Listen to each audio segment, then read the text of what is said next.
Hello and welcome to A Stitch in Time. Today is Thursday, November 23rd, 2017, and this is episode 39.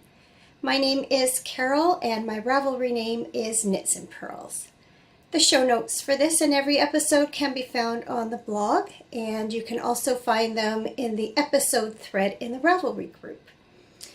Come by, introduce yourself, and if you like, take part in the Agatha Christie Along, which is a perpetual knit along, crochet along I'm hosting in conjunction with reading my way through my rather large Agatha Christie collection. Check out the thread, the first and second post in that thread for the rules and a list of suggested patterns. You can jump in anytime. This one's going to be running for a while. Today's episode might be a little more scattered than usual. I'm working without show notes. It's already mid-afternoon, and I figured that I'd rather podcast while it's still daylight, and I can work on the show notes while the video's uploading. So it might be a little more scattered than usual. First and foremost, a very happy Thanksgiving to all of my American friends. I hope you have a lovely day with gathering with friends and family. And of course, tomorrow signals Black Friday, which is interesting because I know that was originally an American big shopping day, and it has spread to other corners of the globe, including here in Canada. So there are a lot of Black Friday day and week sales going on. Don't usually get too invested in them, but I know there's a couple things that I have my eye on as far as Christmas gifts go, and also some yarn that I want to order anyway, and it's going to be on sale starting tomorrow, so I might as well get it on sale. So today's episode is going to include several finished projects. I have a couple of works in progress, some sewing today, a little bit of reading, and a little bit about what's happened this week. So settle back and grab something to drink if you want. And I'm going to do the same today in honor of seeing my first hummingbird at our feeder in a very, very, very long time. I am drinking my tea out of my Anna's hummingbird mug. Now in real life they're really not that vibrant. That's more of an orangey red, and they're more of a crimsony red and a little more dull green, but this is my Anna's hummingbird cup that my husband gave to me, I think for Mother's Day a couple years ago.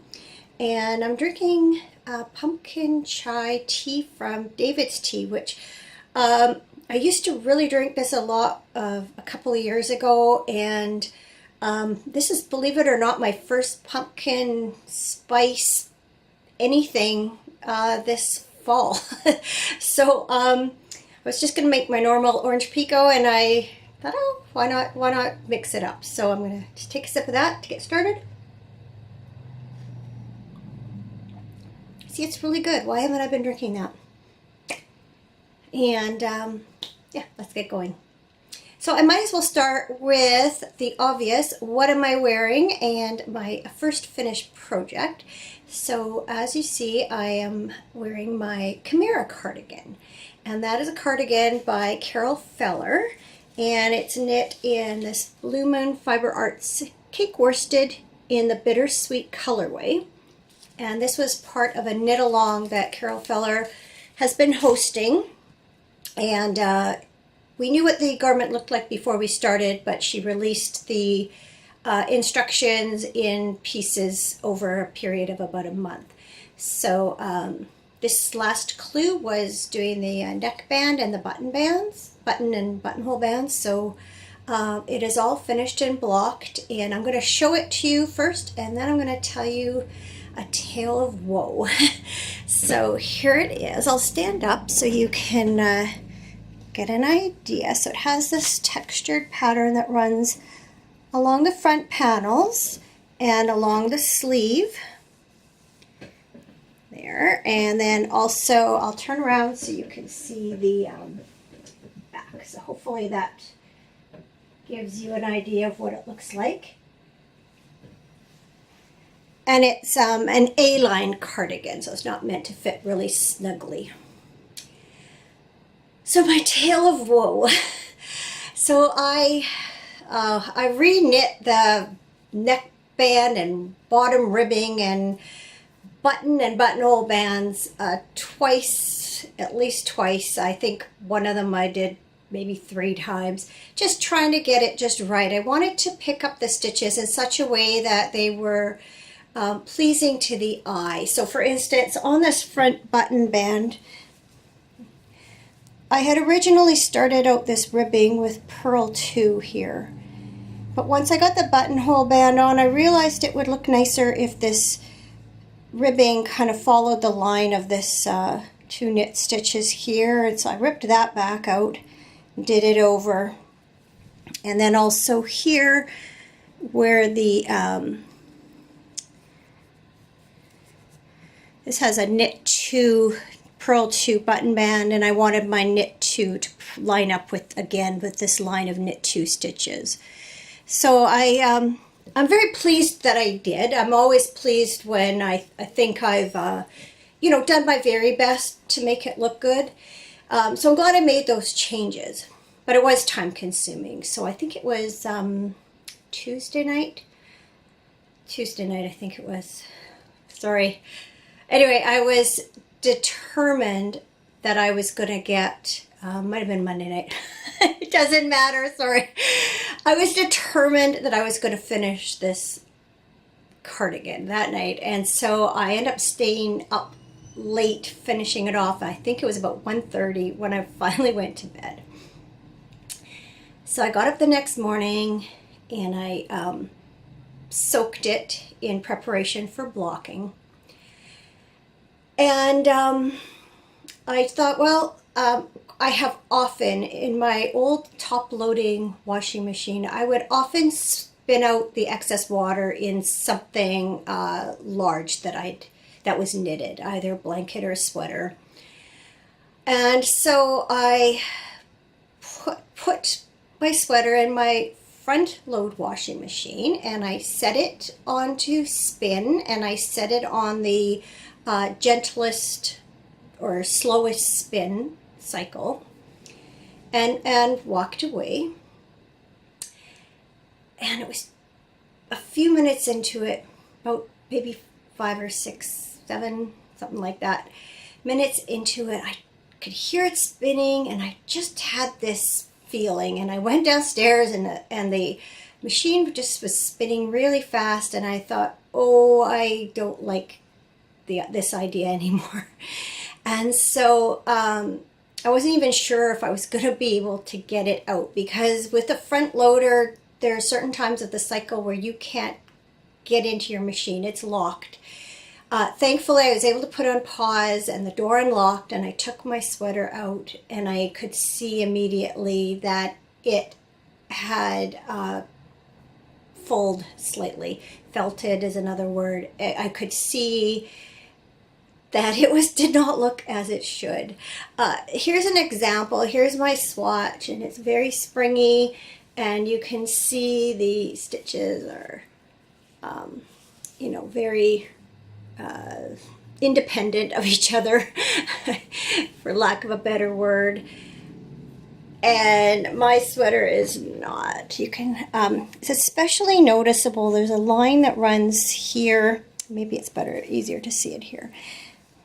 This second stitch here is a slip stitch. It runs all the way up, so you only knit it every second row and you slip it every second row, and it normally would look very defined, and it no longer does. It looks more like another knit stitch, like it is beside it, and it's a bit fuzzy. It's just not as well defined.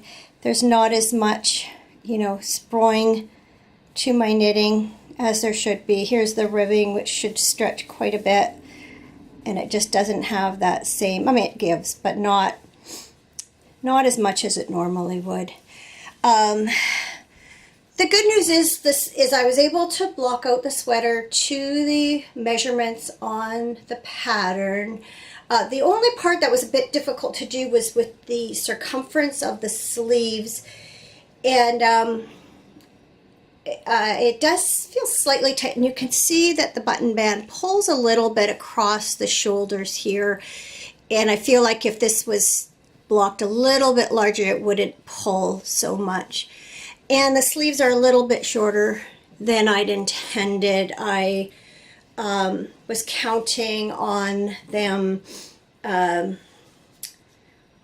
blocking slightly longer than I had knit them.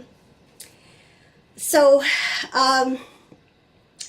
it was salvageable. It's certainly wearable. I think it looks nice. Overall, I'm as happy with it as I can be considering the circumstance. But oh boy, I just about knit a sweater for my almost 3-year-old granddaughter.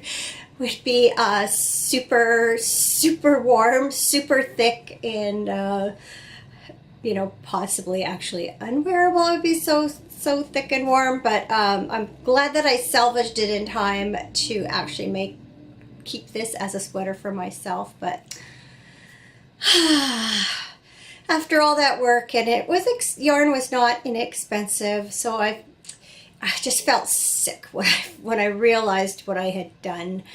So I'm relieved that it was, a happy, more or less happy ending to it. But I won't be doing that again, especially not with non-superwash wools, which I was fully aware of it when I put it in the spin. I knew it wasn't superwash, and I did it anyway because of my success with my top loader in the past. But this, I guess, just spun and agitated it way too much. It was spinning a lot faster, and just how it works. It got a real workout. Well, let's move on to happier subjects. Last week I showed you the Afternoon Tea Shawl by Helen Stewart that I had knit with yarn from, I have my shawl from last week. I'm just going to make sure I get this right. Kinfolk Yarn and Fiber, Steadfast Sock in the Tea at the Empress Hotel colorway. And I knit this shawl as a birthday gift for my sister. Her birthday is actually on Saturday, but since we never got around to celebrating our fall family birthdays, we're going to do them all together with the winter family birthdays at brunch after Christmas. So as it turns out, I didn't need to get this done quite as quickly as I thought, but it's done now, so I can put it away. So enough talking about it, let's show you. So look how beautifully this blocked out. I am very, very pleased with it. The yarn is such a pretty color. It's got all these beautiful shades of kind of periwinkle and green and blue. And the lace blocked out just lovely. The pattern, the samples in the pattern instructions showed this border with points, like they took the points here and blocked them out. And I tried to do that, but I actually, in the end, I preferred it just as this curved edge, and so that's how I left it. And I think it'll be quite, as I mentioned last week, my sister's not too much for fussy things, and I think she'll find that something she can easily, just drape around her neck and wear it with her jacket, her coat, which is exactly how I expect her to wear it. So this was definitely a success story. Let's see if my hair is all probably out of place now. Okay, I'm just going to drape this here. And then something else I finished this week, can you believe it? 3 things are what I'm calling stepping into winter socks, but they're actually the stepping into fall socks by Sylvia Harding. And I knit these as scrappy socks for the Grocery Girls November Sock Bash. And I used mostly different colors of Knit Pick Stroll. The tweed, the heathers, just the plain. And then the only one that isn't is this yarn here, which is Fildar Preface. And I've listed all of the colors that I used on my project page, if you're curious. But considering they're scrappy socks, I don't expect anyone's going to take great pains to duplicate these. But yeah, they're very happy. It was funny, my husband asked me the other day who they were for, and I said for myself, and he said, oh, I thought maybe they were for a man because they kind of look like man colors, which I guess if you have, I guess that's true or could be true, but they are, to me, they were kind of wintry colors. I liked how they all played together. The only thing is they are a little bit loose. I used my normal 64 stitch sock with a 2mm needle. That's my go-to. But I think with all these stitch patterns that have, there's a lot of knit one, purl one stuff going on. And I think that helped because purl stitches use up a little bit more yarn than a knit stitch does. I think that's what contributed to them being just a little bit looser than normal, but they'll be fine. I have other socks that are a little looser than I like, and I can wear them no problem. So it won't deter me from wearing them, that's for sure. So yeah, now I can wear them. I'm very happy. So that's the third finished project.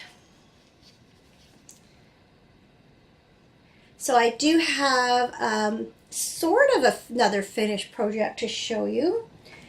I continued work on my sock yarn blanket, and I think when I spoke to you last week I had finished all the triangles for the top border, and this week I finished up all the bottom ones. So this is the bottom of the afghan.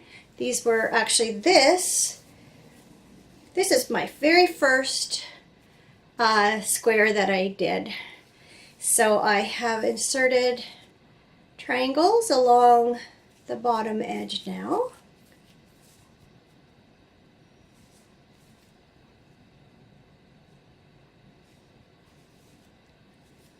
Whoops.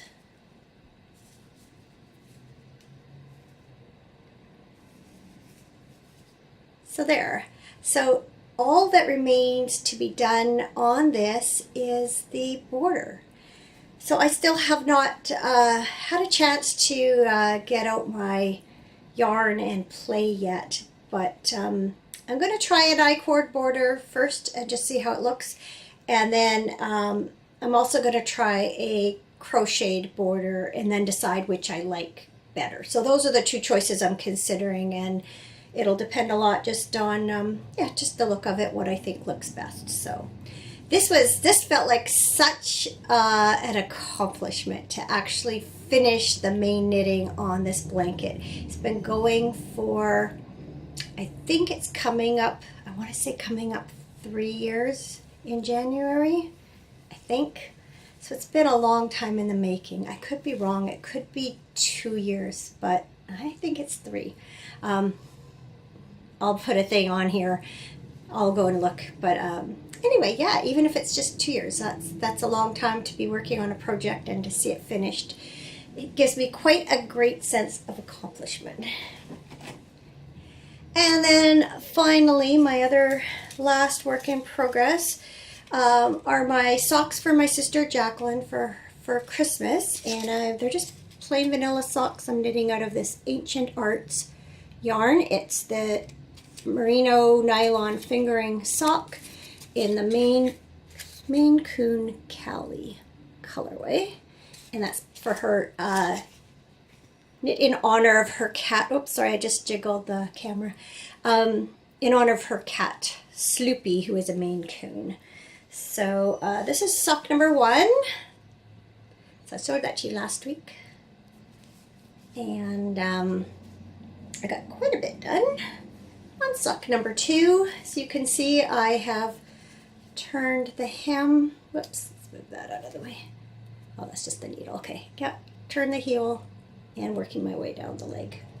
So you can see they knit up quite differently. This one had those wide spirals going on here and here, and this one didn't really do that, except I think a little bit, it's hardly noticeable, a little bit after I turn the heel, but part of me is tempted to like rip this one back and try and match it more, but I don't think I will. I don't think I will. I think I sort of have come to peace with it, and I just figure all cats are unique, so why shouldn't the socks that represent them also be unique? So, all right, I have a timer going off for something, and I'm at the end of the knitting section, and my camera is probably going to stop shortly anyway, so I'm going to pause here, and I'll be back with the next bit. As you can see, I also took the opportunity to take off my sweater. We have had crazy rain yesterday. Well, we had a nice start to the morning, and then we had just a terrific rainstorm last night. Rain and wind, and it was just driving and against the front windows, and woke up, it was still coming down. And just a while ago it cleared up. The sun is out, although I can see dark clouds coming again. And we're supposed to get more showers and rain overnight and into tomorrow. But all of a sudden, it's just bright sunny. We had so much rain, we now have a lakefront property. We do live... I live in the Fraser Valley of British Columbia, Canada, which is near Vancouver. And I do live on the valley floor, which used to be riverbed. So, and just how our place is situated, we are prone to some flooding in our backyard when we get big amounts of rain. And we back onto a field, and there used to be a line of trees that stood between us and the field, and they were taken down just about 2 years ago. And at the time I feared that it would make the water in our backyard even worse, because the trees wouldn't be there to suck all the water up. But I think what has actually happened is more of the water is going into the field. And so our water problems have actually lessened since that time. But when we do get a ton of rain like we've had, we do get some water. So I'll put a couple pictures in here. You'll see earlier, like the other day and earlier today, there were ducks and geese swimming in the field behind us. We have been known to have ducks swimming in our backyard. If I can find a picture, I'll put it in here also. It's not that bad this time, but this is the first in this rainy season that we've seen the water come up like that in our backyard, so that's a good thing, because we definitely had an extreme amount of rainfall in a short space of time. We're planning to re-landscape our landscape. We never really done much with it, with our backyard. And that is in the plans for the next year or two. And one of the first things we're going to address is the water issue and figure out a way to eliminate the pooling that happens there. Anyway, we've lived with it so long, and the worst it's ever been is it's come up about maybe 2/3 of the way towards our house. So our house has never really been threatened by flooding. That's the good news. But we also, want to be able to walk on it if it's, walk on the grass if it's been raining and stuff. It's just way too mushy back there for when it's wet. Anyway, that's a whole lot of, not that much. I've been sewing a little bit. I actually went to the fabric store yesterday. One thing I'm going to do is my daughter had given me a piece of flannelette that her mother-in-law had. And when her mother-in-law passed away this summer and she was going through things, she found it and gave it to me. So at the time we talked about maybe making one or both of the granddaughters something from it. And there's only enough fabric to make something for my older granddaughter, so I'm going to make her a nightgown for Christmas. And then I picked up some, that fabric was blue, I picked up some pink flannelette for my younger granddaughter. So I'm going to make them nightgowns. I don't have it handy, and you'll see them as I work on them. But what I did do also is picked up some fabric for some winter-themed project bags. So when we had been in the fabric store a few weeks ago getting stuff for Halloween costumes, my daughter Jessica and I saw this cardinal fabric that just immediately caught our eye. We just thought how beautiful it was. And so I picked some up and have made both of us a project bag out of it. And I'm going to save this and give this to her for Christmas. But we saw this fabric too at the same time and thought it would kind of go together. And then for the inside, I chose this toile of these deer and trees. And then when I had made her Doctor Who project bag, she had asked for a pocket. So I'm now going to start putting pockets in my various project bags. So this is what I cut out for the pocket. So pleased with how that's turned out. I'm actually considering, I've got two of them. I did two at a time. I'm considering going back and getting more of this cardinal fabric and more of this toile and making myself a larger zippered bag out of it, just because I just love it so much. And so I might do that. Why not? So that's the sewing I've actually done. But I also, when I came back home yesterday, I spent the time cutting out the pieces for the other project bag. So I thought I'll just share some of those fabric choices with you, because I'm quite excited about them. So this is another, the cardinal fabric really caught my eye, and they had it in several colors. So I also picked it up in the red, or the kind of the silvery gray background. Obviously the cardinals are red. And then this is going to be the fabric for the contrast. So now the light's coming in. Hope it's not too bright. And then the lining is this silver stars.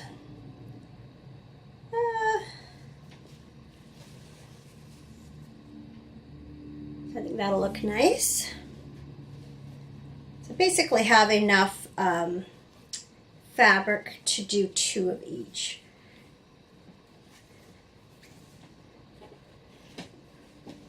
This one I thought was really fun. This looks like knitted fabric, so that's what I bought for the pocket and the bottom, and it will go with this fabric. Kind of looks like a sweater. And then the lining fabric is another fabric from that same collection, like that. I think those will look fun together too. Whoops.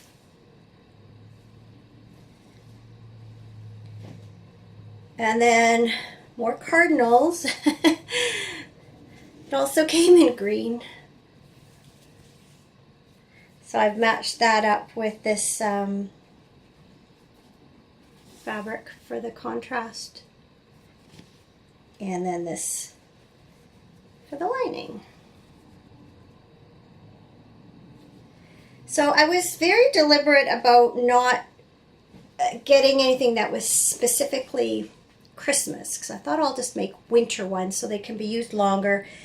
And I thought I had succeeded, but then when I got home I realized the next two main fabrics actually have little Christmas ornaments. Let's find it here.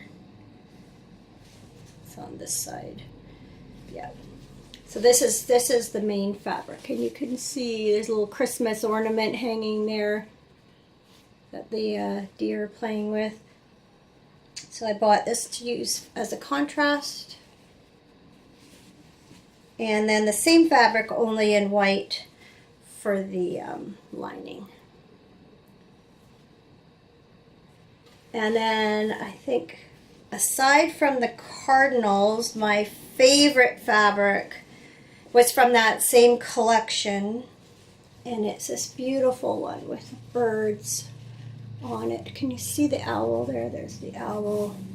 And again, I realized when I got home that there were all these Christmas ornaments throughout. But they're subtle. I mean, I didn't notice it when I was looking. And I'm going to do the same. I'm going to put that as the contrast. And then that is the lining. So I'm going to make one of these for myself too. Just because it's just beautiful. So that's my sewing plans, sewing that I've done and sewing plans coming up. Just trying to think what else. Oh, still reading Poirot Loses a Client. Haven't got that too far. I haven't done a ton of reading this week, but hoping to get back into that.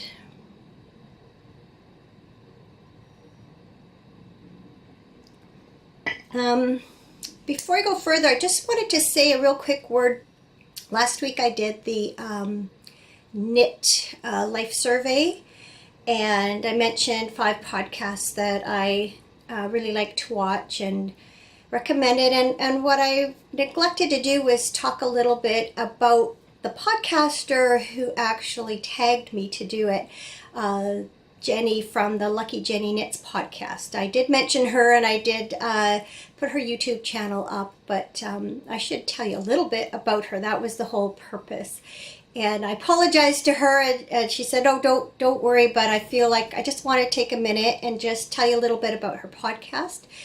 She started about a year ago. She lives in Richmond, Virginia. She lives with her husband and 2 sons there, and she has a golden doodle named Jilly. Sorry, I just about forgot.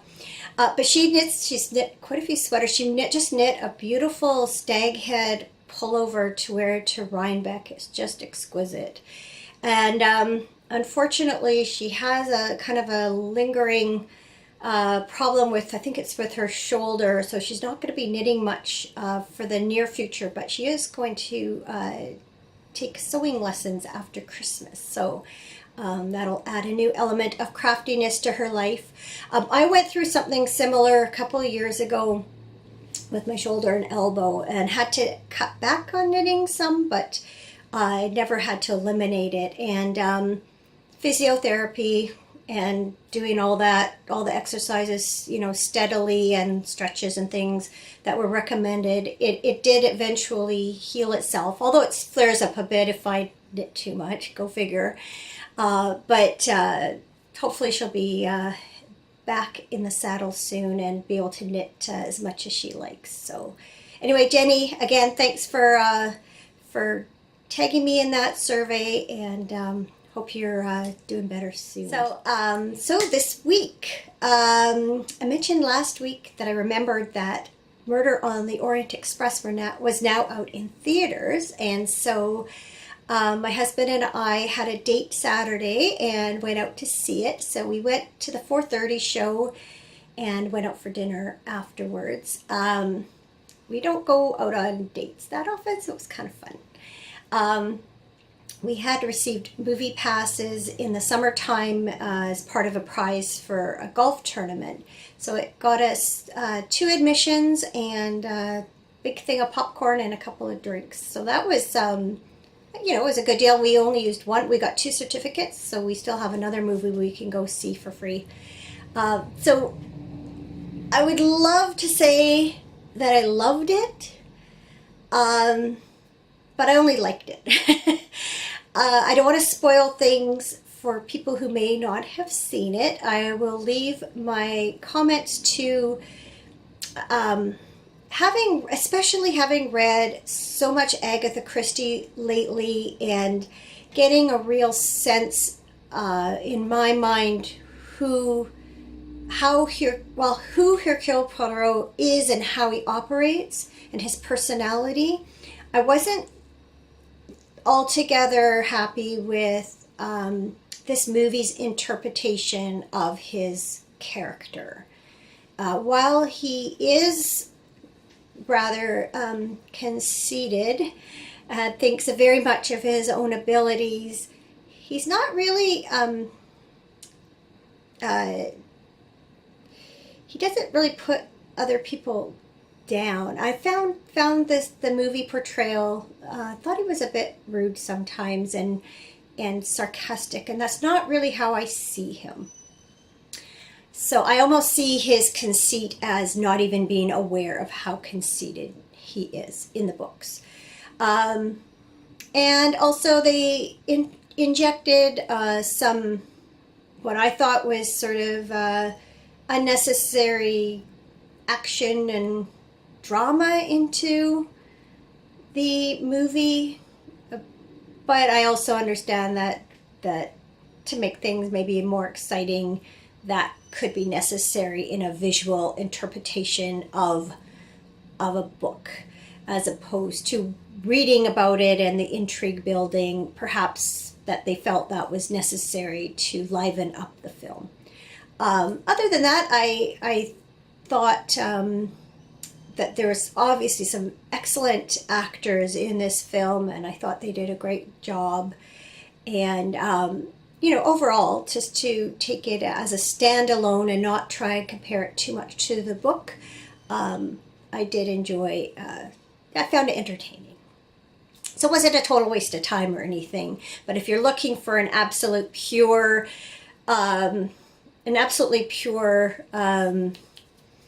interpretation of the book, you won't find it. But I think that's typical of most movies. And then Sunday evening we went ice skating. It was my grandson's 7th birthday on Tuesday, so he had his birthday party Sunday at the ice arena, and so you rent a room there and bring in your snacks and your cake, and I think they pay so much for so many people to go ice skating and get skate rentals and such. So I grew up, I've never been a really good ice skater. My best friend and I, when we were in our later years of elementary school and into our early years of high school, quite often would go ice skating on Sunday afternoons.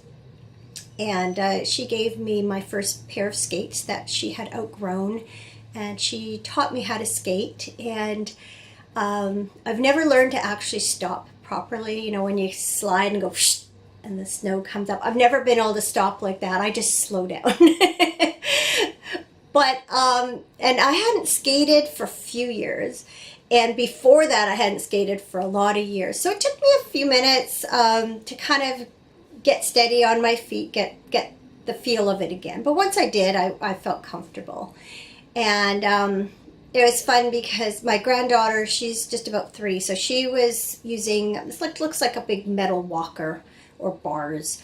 And so she was walking around with that. And also they had a big plastic car with a long handle that you could push your little one around the ice in. So she did that too. She thought that was fun. And then my grandson, I guess the last time he had skated was a couple of years ago, and relied entirely on the bars and wasn't that steady. And even at the beginning of the evening, he was sliding around with the bars. And then we were almost finished. And my husband and I at one point had taken him around, held his hand and skated around with him. And then my daughter and my husband did that too. So he had a chance to get out on the ice and kind of, maneuver his way with lots of support around like that.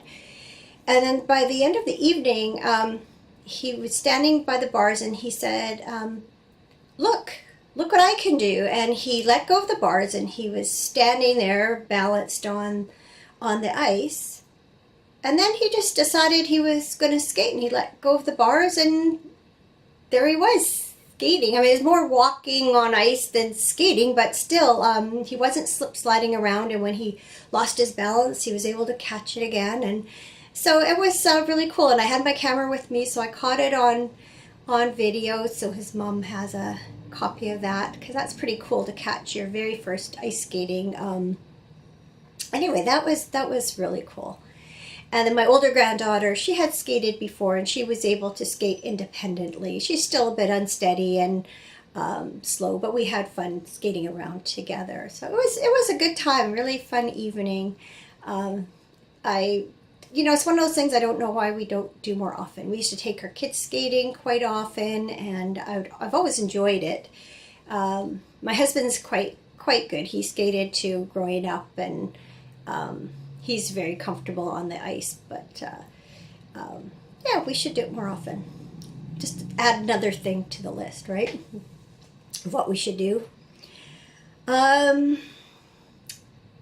Yeah, and then I'm just trying to think. Normally it's Thursday. Normally I would have curling tonight, but our team has a bye, so I don't have to go, which is why, in part, why I delayed recording until today. I usually try and do it now on Wednesdays, but that gave me another day for my sweater to dry, and was able to get the buttons on and could get some project bags sewn and such. So had more content by delaying it a day, but next week I should probably get back to a Wednesday recording schedule. That seems to be the day that works best. So so as far as this week goes, not much planned, so I should be able to get a fair bit of knitting and sewing done. I'm looking forward to casting on a couple of Christmas presents for the grandkids, and hopefully can get started on those nightgowns. I'm just waiting on measurements from my daughter before I can start, so I know exactly what size to cut out for them. So yeah, I think that's it for this week. So I hope, once again, if you're celebrating Thanksgiving, happy Thanksgiving to you. And I hope everyone has a fabulous week. Thank you very much, as always, for watching, and I always appreciate your comments. Easiest way, I never think to say this, the easiest way to get hold of me where I see things most frequently is on Ravelry, either in the A Stitch in Time Podcast Ravelry group or via private message. I do see messages on YouTube, but I check those much less frequently. But if you put it there too, I will see it, and I do try and respond to everyone. So, yeah, again, thanks for watching. Have a great week, and I'll see you probably next Wednesday. Bye.